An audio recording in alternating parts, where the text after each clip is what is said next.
70인경에서 바로 에스라서하고 느헤미야서를 구분한 겁니다. 70인경이라는 것은 프톨레마이오스 왕조 때 유대인들의 이 성경을 헬라어로, 헬레니즘 시대죠, 번역한 성경을 말합니다.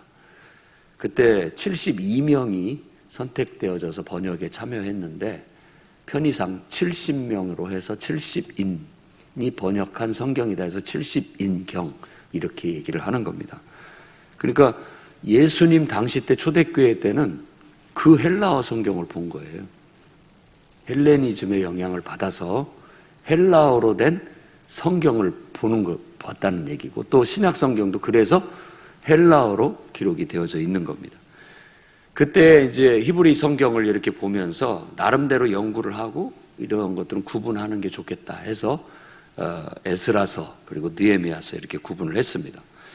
에스라서는 에스라가 자기의 이야기를 비망록처럼, 뭐 쉽게 얘기한다면 일기처럼 몇 월 며칠 날 이런 일이 있었다, 이런 일이 있었다 이렇게 기록한 것처럼 되어 있고, 느헤미야도 마찬가지입니다. 느헤미야가 자기 일기를 쓴 것처럼 이렇게 기록을 했어요.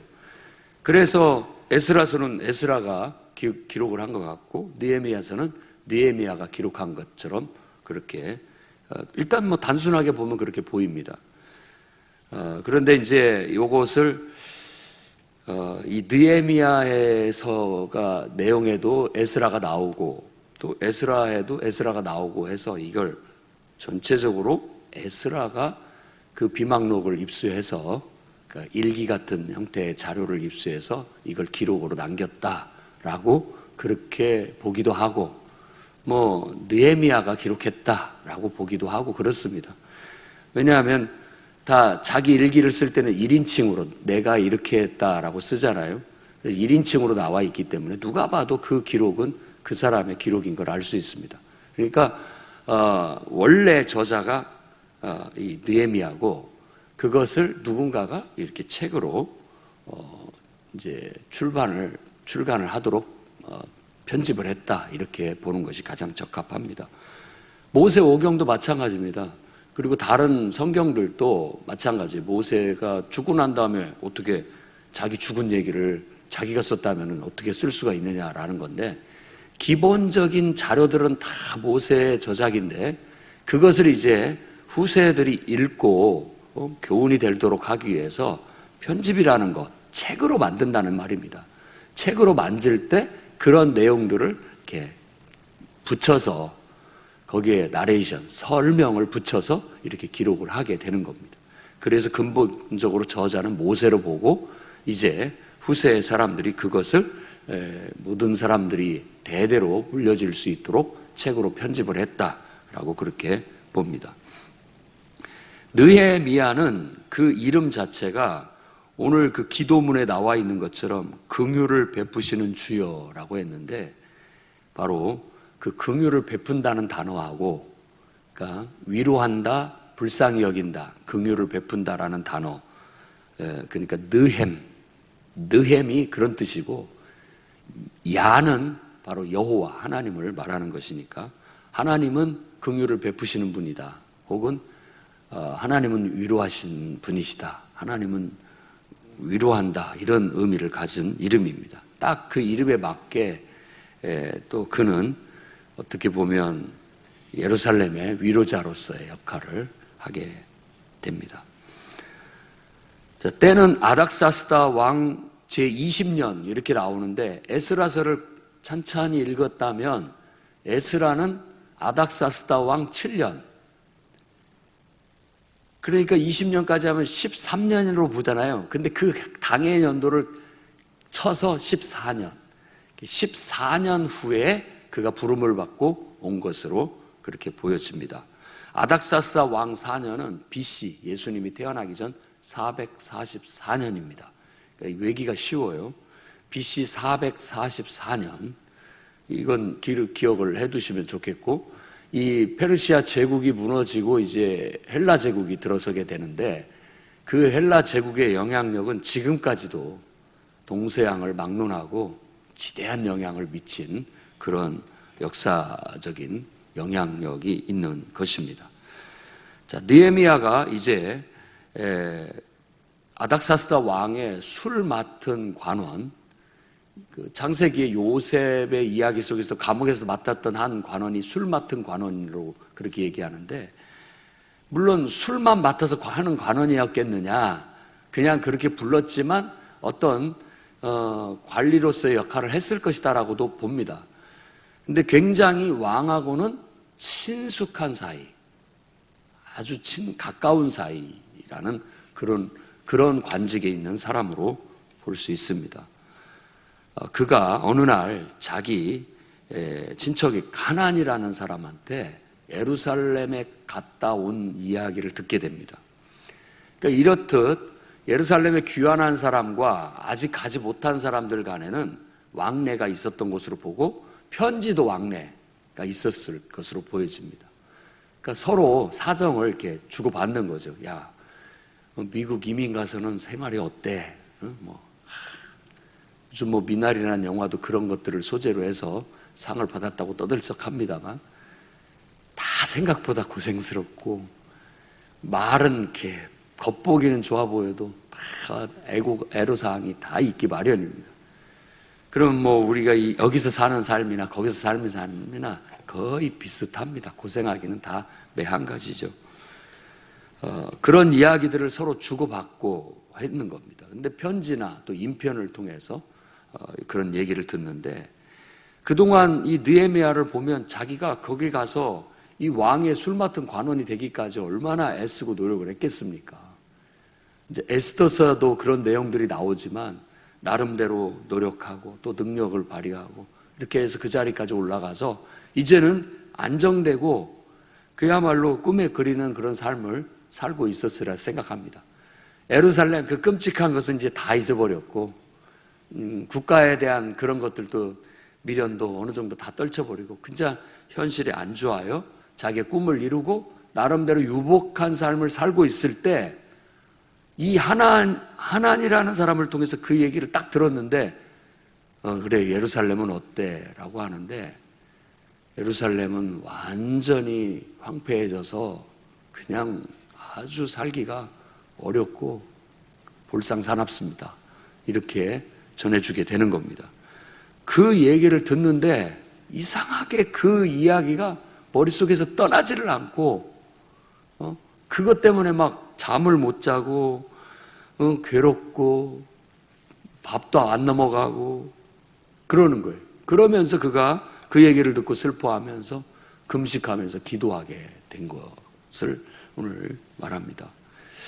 하나님의 부르심에 여러 가지 방식이 있는데 그 중에 한 가지가 바로 이런 겁니다. 전혀 관심이 없었어요. 아무 관심도 없었는데 어느 날 그 얘기를 딱 들었는데 그 얘기를 듣고는 그 이야기가 머릿속에 떠나지를 않고, 왜 그게 그렇게 마음에 막 내 머릿속, 내 가슴속을 차지하면서 그게 떨쳐질 수가 없는 이런 것이 하나님의 하나의 부르심의 형태로 성경에 나타나 있는 겁니다. 우리의 인생 속에서도 어떤 소식, 전혀 관심이 없다가 우연히 들은 이야기였는데 그게 내 마음에 꽂히고 또 머릿속에 계속 남아 잠 못 자고 또 그걸 위해서 기도하게 되고, 그런 것들이 바로 하나님의 부르심의 사명의 한 징조라는 것도 오늘 이 말씀을 통해서 여러분 깨닫기를 바랍니다. 그래서 하나님 앞에 금식하며 기도하는 그 기도문이 오늘 큰 줄을 차지하고 있는 내용입니다.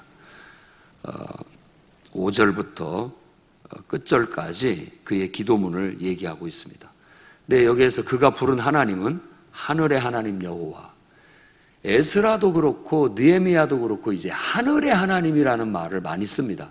그 전에는 이스라엘의 하나님, 전능하신 하나님 이런 표현들을 많이 썼는데 이제 하늘의 하나님이라고 얘기를 하는 게, 그게 바로 하나님에 대한 이해가 넓어졌다라는 뜻이기도 합니다. 한 민족의 하나님으로만 알고 있었어요. 우리 하나님으로만 알고 있었단 말이에요. 그런데 제국이라는 큰 나라를 경험하다 보니까 그 속에서 이 제국의 그 황제, 왕은 꼭 신 같은 존재예요.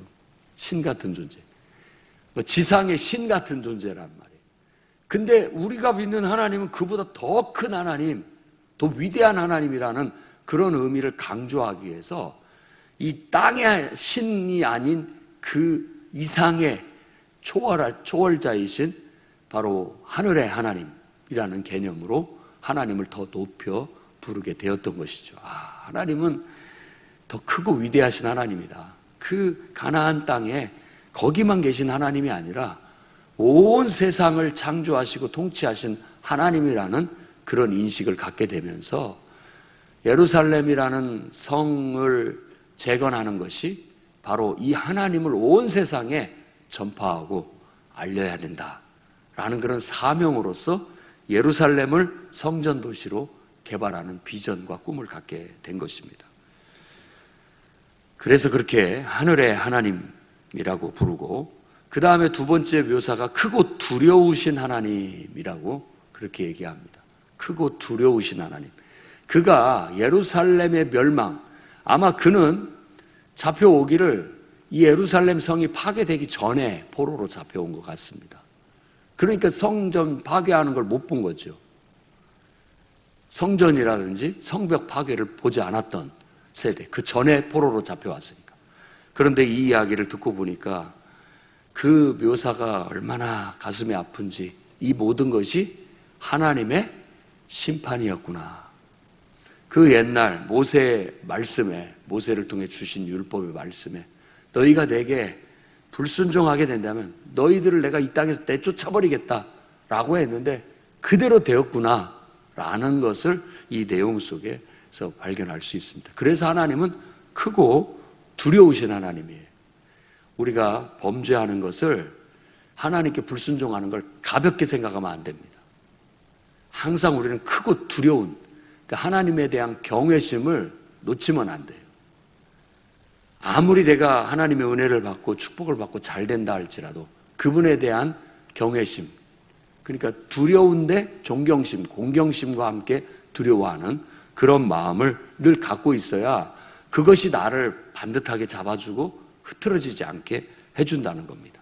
어느 정도의 그런 군기는 들어있어야 됩니다. 그 다음에 세 번째 묘사가 언약을 지키시고 긍휼을 베푸시는 하나님이다 라고 그렇게 말합니다. 하나님은 무서운 분이기도 하지만 하나님께 순종하면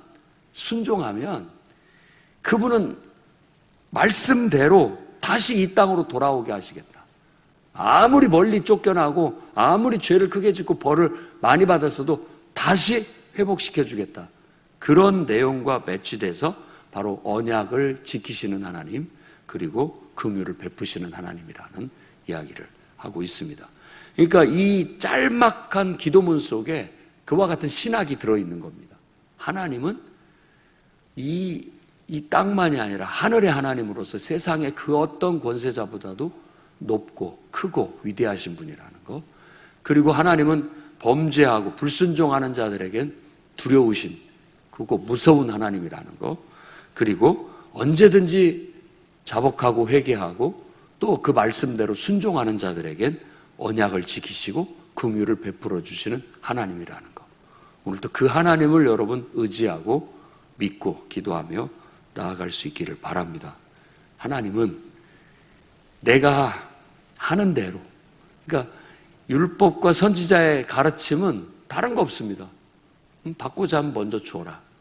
이것이 기본 가르침인 거예요. 내가 하나님 앞에 잘하면 하나님은 그 이상으로 덧붙여서 잘해주시는 분이라는 거. 내가 하나님 앞에 범죄하고 불순종하면 정말 우리는 가망이 없다라는 거. 이것들을 깨닫고 오늘 또 정말 하나님 말씀대로 형통하여 나아갈 수 있기를 바랍니다. 마지막 그 기도의 내용의 끝은 자신의 간절한 바람을 얘기하는데, 종이 형통하여 이 사람 앞에서 은혜를 입게 하소서라고 그렇게 구합니다.